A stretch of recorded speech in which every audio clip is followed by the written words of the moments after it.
Morning વિદ્યાર્થી મિત્રો, આજે આપણે ધોરણ 8 વિષય વિજ્ઞાન છે. હવે આપણે અભ્યાસક્રમ પૂરો થઈ ગયો છે, પણ પુનરાવર્તન ફરીથી આપણે જોઈ લઈશું. તો આપણે ચોથો પાઠ આવ્યા હતા ધાતુ અને અધાતુ. તો વિદ્યાર્થી મિત્રો, આપણે ધાતુ અને અધાતુ એમાં પ્રશ્નોના જવાબ થોડા એના વિશે થોડી માહિતી લઈ લઈએ. તો વિદ્યાર્થી મિત્રો, દરેક વિદ્યાર્થી મિત્રો ધોરણ 8 વિજ્ઞાનમાં સ્વાપોથી દરેકે કમ્પ્લીટ કરવાની છે, કારણ કે ચેક કરવાની આવશે જ. એટલે જેની કમ્પ્લીટ નહીં હોય એને માર્ક્સ પણ નહીં મુકાય. તો બધાએ કમ્પ્લીટ કરવાની છે. ના આવડે તો તમે રાઉન્ડ કરી નાખો અને પૂછી શકો છો. તો વિદ્યાર્થી મિત્રો, પદાર્થ, ધાતુ અને અધાતુ. તો વિદ્યાર્થી મિત્રો, આપણે સૌથી પહેલા સ્વાપોથીમાં જોઈ લઈએ. તો ક્યાંક તમારે રહી જતું હોય તો તમે જોઈ લેશો. નંબર 1 છે એમાં કઈ ધાતુ પ્રશ્ન 1 પેજ નંબર 35 દરેક સ્વાપોથી લઈ પાસે. તો એમાં પહેલું છે કયું ધાતુ તત્વ છે? તો સોડિયમ. બીજું કયું અધાતુ તત્વ છે? તો સલ્ફર. કયું ધાતુ તત્વ સામાન્ય તાપમાને પ્રવાહી છે? તો પારો. પછી 4 અધાતુ તત્વ સામાન્ય તાપમાને પ્રવાહી સ્વરૂપમાં બ્રોમિન. કઈ ધાતુને કેરોસીનમાં રાખવામાં આવે છે? તો સોડિયમ. 6 નંબર ધાતુ તત્વ રાસાયણિક દ્રષ્ટિએ સક્રિય છે? તો પોટેશિયમ. કઈ ધાતુને ચપ્પા વડે કાપી શકાય છે? તો સોડિયમને. 8 ધાતુ તત્વ મંડ હાઇડ્રોક્લોરિક એસિડ સાથે પ્રક્રિયા કરી કયો વાયુ ઉત્પન્ન કરે છે? તો હાઇડ્રોજન વાયુ. 9 કઈ ધાતુની પટ્ટીને જ્યોત પર ગરમ કરવામાં આવે છે? તો મેગ્નેશિયમ ધાતુને. સામાન્ય રીતે અધાતુના ઓક્સાઇડ કેવા હોય છે? એસિડિક હોય છે. હવે કઈ ધાતુ ઠંડા પાણી સાથે રાસાયણિક પ્રક્રિયા કરે છે? સોડિયમ. હવે કઈ ધાતુ ઉત્તમ વિદ્યુત વાહક છે? તો ચાંદી. હવે પ્રશ્ન બીજો, તો પાણી કરતાં હલકું તત્વ કયું છે? સોડિયમ. બીજું, લોખંડની ઓક્સિજન અને પાણી સાથે પ્રક્રિયા કરતા લોખંડના જે સંયોજન બને છે એને આપણે કાટ કહીએ છીએ. ત્રીજું, કઈ અધાતુ ચળકાટ ધરાવે છે? તો આયોડીન. અધાતુ વિદ્યુત વાહક છે? તો ગ્રેફાઇટ. વિદ્યુત વાહક છે, બરાબર. આપણે ગ્રેફાઇટ જે સેલ આવે છે ને એની અંદર જે કાળો પદાર્થ વચ્ચે હોય છે એને શું છે? ગ્રેફાઇટ.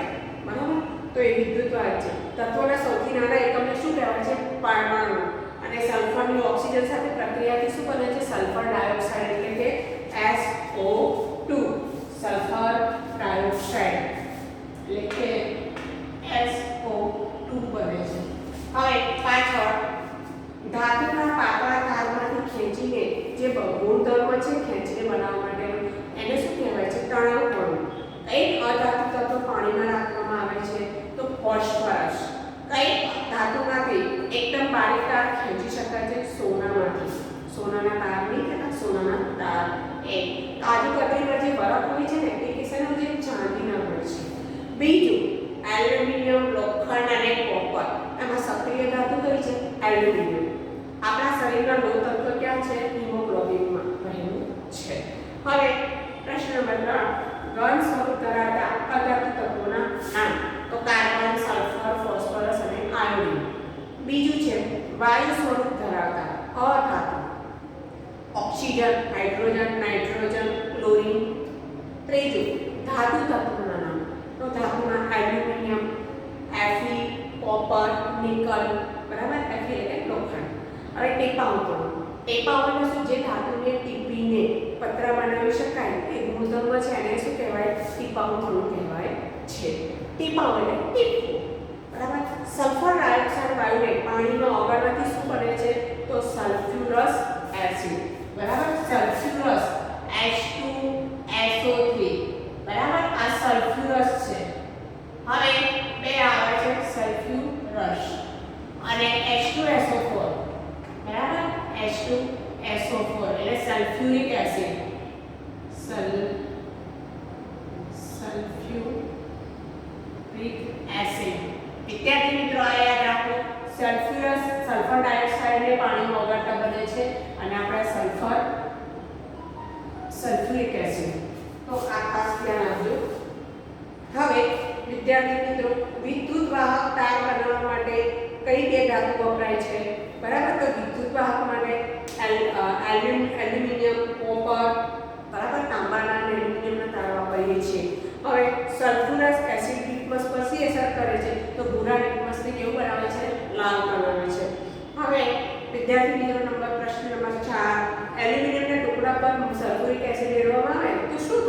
શા માટે? તો સલ્ફ્યુરિક એસિડ જ્યારે રાસાયણિક પ્રક્રિયા બરાબર પ્રક્રિયક છે એટલે શું થાય હવાથી ટકરાય છે અને એલ્યુમિનિયમ પ્લસ સલ્ફ્યુરિક એસિડ. હવે વિદ્યાર્થી મિત્રો બીજું એ પહેલે થોડું જોઈ લઈએ કે પદાર્થનો દેખાવ અને સખતપણું. તો વિદ્યાર્થી મિત્રો જે લોખંડ છે બરાબર તો એ ચમકદાર છે અને બહુ સખત છે. કોલસા કેવા છે ઝાંખા છે બરાબર અને બહુ સખત નથી, તૂટી જાય છે દોડવામાં આવે છે ને. પછી સલ્ફર ચમકદાર છે પણ બહુ સખત નથી. એલ્યુમિનિયમ ચમકદાર છે પણ બહુ સખત છે. તાંબુ ચમકદાર છે બહુ સખત છે. તો વિદ્યાર્થી મિત્રો દેખાવ અને સખતપણા ઉપરથી આ રીતે આપણે એને અલગ કરી શકીએ છીએ. હવે વિદ્યાર્થી મિત્રો પછી બે લોખંડની ખીલીને કોપર સલ્ફેટના દ્રાવણમાં રાખતા પ્રક્રિયાના સમીકરણો અને શબ્દોમાં લખવાનું છે. તો Fe બરાબર લોખંડ છે, લોખંડની ખીલી એટલે કે Fe છે. હવે એને કોપર સલ્ફેટ, કોપર એટલે Cu અને સલ્ફેટ એટલે SO4 આની સાથે દ્રાવણમાં નાખતા તો શું બને છે FeSO4 બને છે અને કોપર છૂટું પડે છે. તો લોખંડની ખીલીને કોપર સલ્ફેટના દ્રાવણમાં ડુબાડતા લોખંડ તાંબાનું વિસ્થાપન કરી લોખંડનો સલ્ફેટ એટલે આયર્ન સલ્ફેટ બનાવે છે અને કોપર બરાબર અને તાંબાનો રંગ ભૂરો જે રંગ છે એ ઝાંખો થઈને લીલાશ પડતો બને છે એટલે કે તાંબુ છૂટું પડે છે. હવે મેગ્નેશિયમની પટ્ટીને હવામાં ગરમ કરતા શું થાય તો રાસાયણિક પ્રક્રિયા લખવાની છે. તો મેગ્નેશિયમ છે બરાબર તો ઓક્સિજન સાથે સંયોજાય છે અને સફેદ પ્રકાશિત જ્યોત સાથે સળગે છે અને MgO નો ભૂકો મળે છે. તો મેગ્નેશિયમ એટલે Mg અને ઓક્સિજન સાથે પ્રક્રિયા કરે છે તો આપણને MgO શું મળે છે MgO નો ભૂકો મળે છે બરાબર. અને બીજું શું થાય છે કે સફેદ પ્રકાશ સાથે સફેદ પ્રકાશ સળગે છે. તો ચોથું ઝીંક સલ્ફેટ. ઝીંક સલ્ફેટના દ્રાવણને એલ્યુમિનિયમ પાત્રમાં રાખી શકાય ના. કેમ? તો ઝીંક કરતાં એલ્યુમિનિયમ કેવી છે સક્રિય ધાતુ છે અને એના પાત્રમાં જે ઝીંક સલ્ફેટનું દ્રાવણ છે બરાબર એ શું કરે છે ઝીંકનું વિસ્થાપન કરે છે અને એલ્યુમિનિયમનું જે પાત્ર છે એના ઉપર શું પડે છે કાણા પડી જાય છે બરાબર. એટલે કરો હવે ધાતુના ઉપયોગો. તો વિદ્યાર્થી મિત્રો ધાતુઓના ભૌતિક ગુણધર્મોની છે અને એ પણ થોડુંક જોઈએ વિદ્યાર્થી મિત્રો. એમાં પહેલું છે ધાતુ એનું ટીપાળુંપણું છે. તો ટીપીને પત્ર તો જે ગુણધર્મને લીધે ટીપીને પત્ર બનાવી શકાય તેને ટીપાળુંપણ કહેવાય છે. જેમ કે એલ્યુમિનિયમ ફોઇલ તમે જુઓ કે ખોરાક પેકિંગ કરવામાં આવે છે ને તૈયારી કે પાર્સલ કરો તેની પર એલ્યુમિનિયમનો ફોઇલ લગાડવામાં આવે છે. હવે અધાતુને હથોડી વડે ટીપીને પાત્ર અધાતુ હોય ને એને ટીપીને પાત્ર બનાવી શકાય નહીં. વિદ્યુત વાહકતા. તો ધાતુ છે ઉષ્મા અને વિદ્યુતની કેવી છે સુવાહક છે. અને તમે જુઓ છો લોખંડનો સળિયો, તાંબાનો તાર, સોનું, ચાંદી, એલ્યુમિનિયમ આ બધી શું છે ઉષ્મા અને વિદ્યુતની સુવાહક છે. અધાતુ એ શું છે વિદ્યુત અને ઉષ્માની અવાહક છે એટલે કે મંદ વાહક છે. એમાંથી ઉષ્મા કે વિદ્યુત પસાર થઈ શકતું નથી. કોલસો, સલ્ફર, ફોસ્ફરસ એ વગેરે શું છે અધાતુ છે. વિદ્યાર્થી મિત્રો આ ગુણધર્મોને ઉપયોગી ધ્યાનમાં રાખજો. ત્રીજું તણાવપણું કે તન્યતા. ધાતુને ખેંચીને પાતળા તાર બનાવી શકાય છે એ તણાવપણું ધરાવે છે. સોનું ચાંદીના તાર બને છે, તાંબાના બને છે. અધાતુ છે એને ખેંચીને પાતળા તાર બનાવી શકાતા નથી. કાર્બન, સલ્ફર એમાં આ તણાવપણાનું ગુણધર્મ નથી. બીજું ચોથું રણકારયુક્ત. ધાતુને અથડાવતા રણકાર ઉત્પન્ન થાય છે. તમે ઘંટો વગાડો છો મંદિરમાં એ ધાતુની બનેલો છે એટલે એને કેવું થાય રણકાર. તમે સ્ટીલના કે લોખંડના વાસણ પર તમે ઘંટડા ચમચી વડે આમાં ટન કરશો તો અવાજ થશે. અધાતુને આવો થતો નથી કારણ કે લોક બાક્સનું બનેલું હોય બરાબર તો લોખંડનું હોય એ અવાજ કરે લાકડાનો રણકાર કરતું નથી. ચમકદાર. ધાતુની ચળકાટ હોય છે. શું હોય છે ચળકાટ એટલે પોલિશ કરાય છે બરાબર. સોના ચાંદીના દાગીના તમે જોજો ચાંદા ચળકતા છે જ્યારે અધાતુ છે એને ચળકાટ હોતો નથી. ગ્રેફાઇટ, આયોડિન બરાબર આ બધી અધાતુ છે ફક્ત આયોડિન ચળકાટ ધરાવે છે. સખતતા હાર્ડનેસ. તો ધાતુઓ છે નથી. સિવાય સોડિયમ, પોટેશિયમ, મેગ્નેશિયમ અને એલ્યુમિનિયમ આ બધી ધાતુ કેવી છે? હલકી છે. હવે સોડિયમ અને પોટેશિયમ પાણી કરતાં પણ હલકી છે અને સોડિયમને ચપ્પા વડે કાપી શકીએ છીએ, નરમ છે. અધાતુ, અધાતુ શું છે? એ પાણી ધાતુની સરખામણીમાં હલકી હોય છે અને એક અધાતુ છે જેમ કે હીરો. હીરો એ ખાલી ફક્ત એવો છે કે જે સખત છે. તો વિદ્યાર્થી મિત્રો, ધાતુના ગુણધર્મો અને ઉપયોગો આ પ્રમાણે છે. તો દરેકને પ્રશ્નમાં પૂછાતું હોય છે કે ધાતુના ભૌતિક ગુણધર્મો તો તણાવપણું, ટીપાપણું, સખતતા, રંગકાર, ચમકદાર આ બધું લખવાનું છે. અને ઉપયોગોમાં પણ તમને ખબર છે, વાસણ બનાવવા, વિદ્યુત વાહક તાર બનાવવા, બંને આભૂષણો બનાવવા, બાંધકામ બનાવવા લોખંડનો ઉપયોગ થાય છે ને, બરાબર. ઉપગ્રહો બનાવવા, ટ્રેન બનાવવા, પ્લેન બનાવવા બધામાં ધાતુ વપરાય છે, બરાબર. આભૂષણો તો બધાને ખબર જ છે. બાંધકામમાં કન્સ્ટ્રક્શનનું કામ ચાલતું હોય ત્યાં લોખંડ બધાને વપરાય છે. વિદ્યુત વાહક, ઇલેક્ટ્રિસિટીમાં તમે એલ્યુમિનિયમ, કોપરનો વધારે વપરાશ છે. વાસણો તો તમે જુઓ જ છો, બરાબર. એ બધા પાણીની બોટલ છે, રસોઈના દરેક વાસણો બને છે. હવે સલ્ફર અને ફોસ્ફરસ એ તેના ઉપયોગો લખવાના છે. તો સલ્ફર શું કરે છે? H2SO4 એટલે કે સલ્ફ્યુરિક એસિડની બનાવટમાં, પછી ફટાકડા બનાવવા, રાસાયણિક ખાતરો બનાવવામાં આ સલ્ફરનો ઉપયોગ થાય છે. ફોસ્ફરસ તો દિવાસળીની બનાવટમાં, આપણે જે દિવાસળી સળગાવી છે એમાં જે શું છે? ફોસ્ફરસ છે. વિસ્ફોટકો છે, ધૂળનાશકો બનાવવા, બરાબર, ખાતરની બનાવટમાં વપરાય છે. હવે સોડિયમ અને કેલ્શિયમમાં કેમ રાખવામાં આવે છે? વૈજ્ઞાનિક કારણ છે. વિદ્યાર્થી મિત્રો, પહેલાં તો સોડિયમ સક્રિય ધાતુ છે. એ ઓક્સિજનની અને પાણી સાથે શું કરે છે? પ્રક્રિયા તરત જ કરે છે. કેરોસીન સાથે પ્રક્રિયા કરતું નથી. હવે સોડિયમ કેરોસીન કરતાં કેવું હોય છે? ભારે, એટલે કેરોસીનના તળિયે બેસી જાય છે, હવા સાથે સંપર્કમાં જલ્દી આવતું નથી. આ બધા કારણોસર તેને કેરોસીનમાં રાખવામાં આવે છે.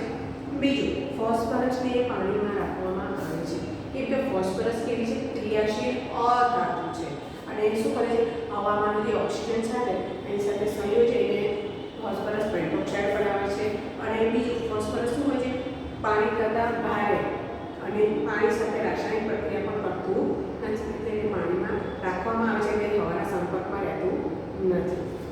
ત્રીજું, સોના ચાંદીના આભૂષણો બનાવવામાં તાંબો ઉમેરવામાં આવે છે. કેમ કે સોનું, એલ્યુમિનિયમ અને કોપર એ નરમ ધાતુ છે. તે સહેલાઈથી આપણે વાળી શકીએ છીએ, જલ્દી ઘસારો લાગે. હવે આજે સોનું ચાંદી છે ને એ શું છે?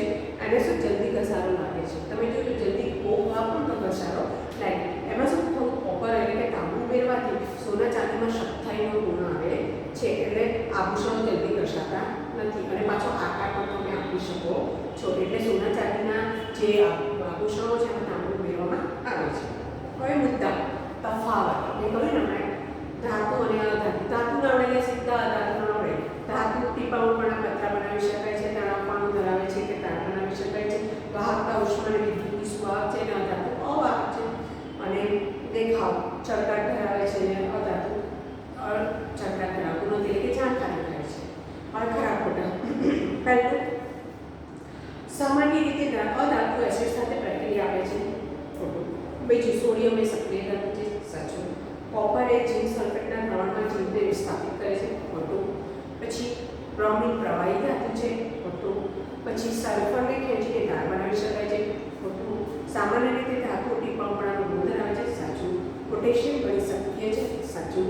આયર્ન સલ્ફેટના જલ્દી દ્રાવણમાંથી કોપર આયનને વિસ્થાપિત કરે છે. ખોટું. તો વિદ્યાર્થી મિત્રો, ખાલી જગ્યા.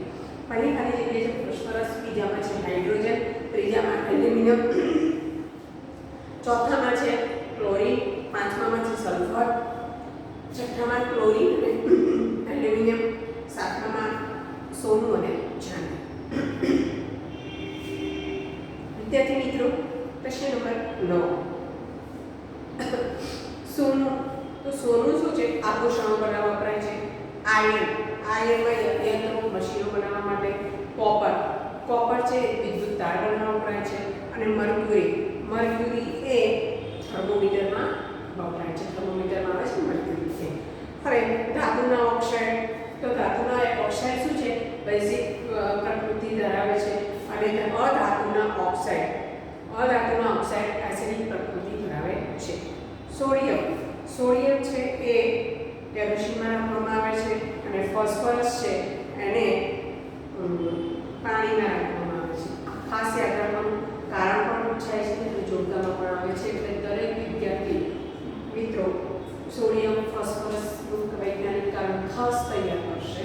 હવે પાછળ ત્રીજા નંબરમાં એમાં જુઓ પ્રવાહી ધાતુ તો શું છે પારો, સક્રિય ધાતુ તો ફોસ્ફરસ, પ્રવાહી અધાતુ તો બ્રોમિન, વાયુ અધાતુ ક્લોરીન. હવે પેઇન્ટનું નામ અને અણુસૂત્ર તો વિદ્યાર્થી મિત્રો દરેક લખશે સોડિયમ હાઇડ્રોક્સાઇડ, સોડિયમ હાઇડ્રોક્સાઇડ તો સોડિયમ એટલે Na અને આ હાઇડ્રોક્સાઇડ એટલે OH. હવે બીજું છે કેલ્શિયમ, કેલ્શિયમ હાઇડ્રોક્સાઇડ KOH. ત્રીજું છે પોટેશિયમ, પોટેશિયમ હાઇડ્રોક્સાઇડ તો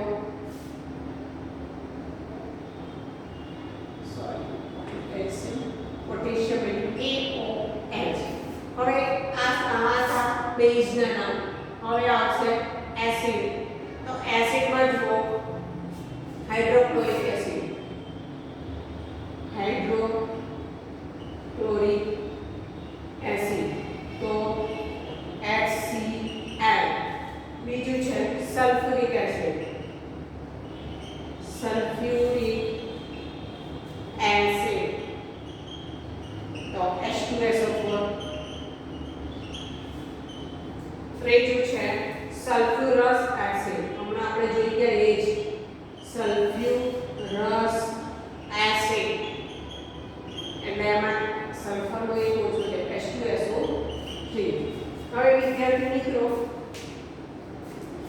ભૌતિક ગુણધર્મો આપણે જોઈ લીધા બરાબર, અને અધાતુના પણ જોયા કે અધાતુઓ કેવી હોય, ધાતુ કરતા હલકી હોય, વાયુ સ્વરૂપ, પ્રવાહી સ્વરૂપ, દ્રવ સ્વરૂપ ધરાવે છે. હવે વિદ્યાર્થી મિત્રો આગળ આપણે પ્રવૃત્તિમાં જોવાનું છે તો ધાતુ અને અધાતુને ટીપવાથી થતી અસર તો લોખંડની કીલી, કોલસાનો ભૂકો, એલ્યુમિનિયમ વાયર, પેન્સિલની અણી.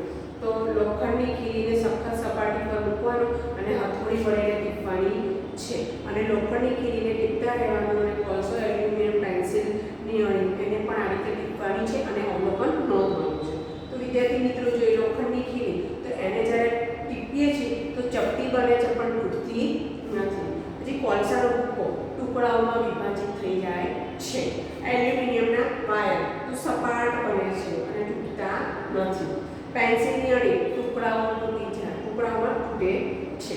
તો નિર્ણય શું છે કે ધાતુઓને ટીપવાથી કેવી બને છે, સપાટ બને છે પણ તૂટતી નથી, જ્યારે અધાતુ શું થાય છે, તૂટી જાય છે.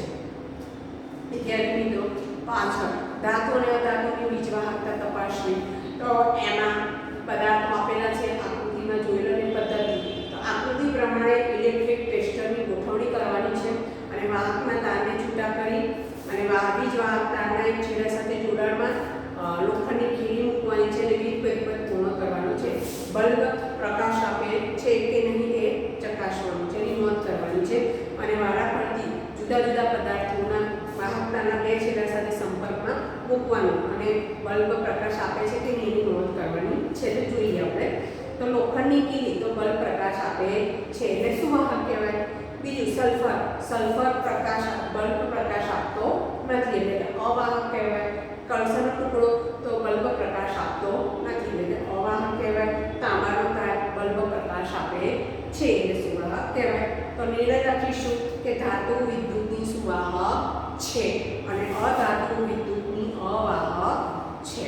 હવે પ્રવૃત્તિ નંબર 3 સલ્ફરને ગરમ કરવાથી સલ્ફર ડાયોક્સાઇડનો ગુણધર્મ ચકાસવાનો છે. આપણને આપેલા છે સાધન સામગ્રી આકૃતિમાંથી જોઈને લખી લેવાની છે પદ્ધતિ. સલ્ફરનો જે ટુકડો છે એને પ્રજ્વલિત નળીમાં લેવાનો છે અને મીણબત્તીની જ્યોત પર મૂકીને ગરમ કરવાનો છે. તો સલ્ફરનું શું થશે, દહન શરૂ થાય છે અને પ્રજ્વલન નળી છે એ વાયુ પાત્રમાં ઉતારવાની છે એટલે વાયુ પાત્રને ઢાંકણથી ઢાંકી દેવાનું છે એટલે ઉત્પન્ન થતો વાયુ પાત્રમાંથી બહાર નીકળી જાય નહીં એની કાળજી રાખવાની. હવે વાયુ પાત્રમાં થોડું પાણી ઉમેરવાથી ઢાંકણને ઢાંકી દેવાનું અને વાયુ પાત્રને બરાબર હલાવવાનું છે. વાયુ પાત્રમાં બનેલા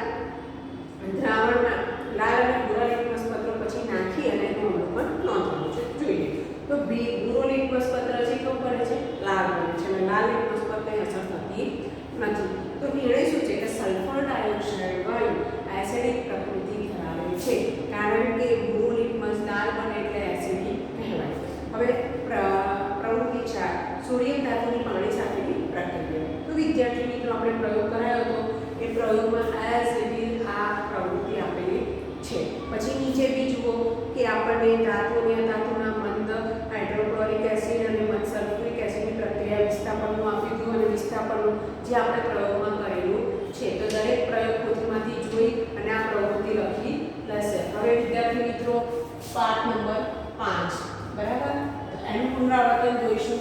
તો પાઠ નંબર 5 છે કોલસો અને પેટ્રોલિયમ. તો દરેક વિદ્યાર્થી મિત્રો દરેકે કોલસોને જોયો હશે, ઇવન કોલસા વિશે સાંભળ્યું છે. તો આપણે કોલસો અને પેટ્રોલિયમ, હવે કોલસાનો ઉપયોગ શું છે વિદ્યાર્થી મિત્રો? આપણે કોલસો ક્યાં ઉપયોગ કરીએ છીએ? જેમ કે આપણે વાસણ ખાવા માટે, વસ્તુ મૂકવા માટે બધું કરીએ છીએ ને, તેમ આપણે આ કોલસો અને પેટ્રોલિયમ બંનેનો ઉપયોગ ક્યાં કરીએ છીએ? તો કોલસો અને પેટ્રોલિયમ. તો વિદ્યાર્થી મિત્રો કોલસો એ બળતણ તરીકે આપણે વાપરીએ છીએ, એ બળતણમાં વપરાય છે. અને પેટ્રોલિયમમાં પણ આપણે એનું પ્રોસેસ કરવામાં આવે છે અને એમાંથી અલગ અલગ વસ્તુઓ દૂર કરવામાં આવે છે અને એનો ઉપયોગ પણ થાય છે. તો જોઈએ પ્રશ્ન નંબર 1, અશ્મિ બળતણ પાઠમાં પેજ નંબર 46 પહેલો અશ્મિ બળતણ નથી તો કયું અશ્મિ બળતણ નથી? બરાબર, તો આપણને દાખલો. બીજું કયું પુનઃપ્રાપ્ત બળતણ છે? કુદરતી વાયુ. પેટ્રોલિયમના ઘટક તરીકે વિટામિનનો ઉપયોગ રોડ સમતલ કરવા માટે. કાર્બનનું શુદ્ધ સ્વરૂપ કોક. 5 મૃત વનસ્પતિના કોલસામાં ધીમા રૂપાંતરની પ્રક્રિયાને કાર્બોનાઇઝેશન કહેવાય છે. 6 શાનો ઉપયોગ સ્ટીલના ઉત્પાદનમાં થાય છે? કોક બનાવવા. કાળું સ્વરૂપ કોને કહેવાય છે? પેટ્રોલિયમનું. પ્રશ્ન છે, કારણ છે, બરાબર, બધું જ પૂછાય છે આ પેટ્રોલિયમ વિશે, ધ્યાન આપો. પેટ્રોલિયમના શુદ્ધિકરણ દરમિયાન શું મળતું નથી? કુદરતી વાયુ.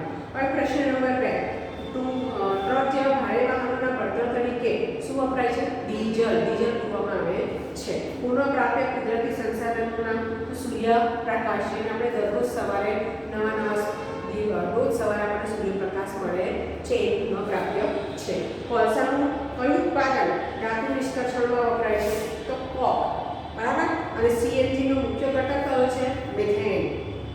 પ્રશ્ન 3 જુઓ. 1 કોલસો અને પેટ્રોલિયમમાં કુદરતી સંસાધનો શામાંથી બનેલા છે? તો કોલસો અને પેટ્રોલિયમ એ શું છે? કુદરતી સંસાધનો. સજીવોના મૃતદેહો, અવશેષો, બરાબર, મૃત વનસ્પતિ, આ બધું જે છે એનાથી બનેલું છે. હવે કાર્બોનાઇઝેશન એટલે શું છે? કે કોલસામાં જે ધીમી રૂપાંતરની જે પ્રક્રિયા છે એને કાર્બોનાઇઝેશન કહેવાય છે. હવે કોલસામાંથી મેળવતા ઉપયોગી ઉત્પાદનોના 3 નામ. તો કોલસામાંથી કોક, કોલટાર અને કોલગેસ મળે છે. હવે કોલ ગેસનો ઉપયોગ શું છે? તો કારખાનામાં જે બળતણ તરીકે આ વપરાય છે.